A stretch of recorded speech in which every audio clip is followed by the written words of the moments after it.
the final dispute, the people accuse God and say that it's pointless to serve him. They observe wicked, prideful people succeeding in life, and God does nothing. And God's response, for the first time in the book, is not a speech, but rather a short story about the faithful remnant in Israel, people who fear the Lord, and they love to get together and talk about how to honor God and serve him. And so God orders that a scroll of remembrance be written for these people, so that they can read the scroll and remember God's character and promises. Malachi, he's reflecting here on the divine gift of the scriptures, how they point us to the past to remember what God has done in order to inspire faithfulness and hope for the future. Which leads to the conclusion of the book. It picks up and develops the imagery of the fourth dispute about the coming day of the Lord, but it develops it further. God says that he's appointed a day of purifying judgment that will consume the wicked from among his people. But what the conclusion adds is the future of the faithful remnant, because for them, the day of the Lord is not a threat, it's a cause for joy. It'll be like the rays of the rising sun that bring healing and life and hope for the future.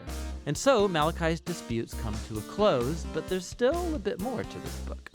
The final 3 verses, they're not part of the disputes, and actually they function like a concluding appendix, bringing closure not just to Malachi, but to the whole collection of the Torah and the prophets. So first, the reader is called to remember the law, or the Torah, of my servant Moses.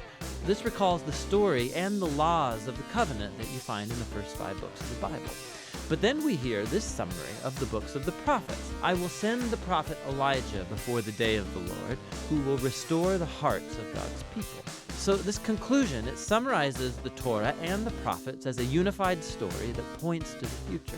Israel was redeemed by God, and then they betrayed him through their rebellion and hard hearts, breaking the laws of the Torah. But the scriptures anticipate a future day when God's going to send a new prophet, a Moses, a new Elijah, who will restore God's people and heal their hard hearts. Remember all of the promises from Deuteronomy and Jeremiah and Ezekiel.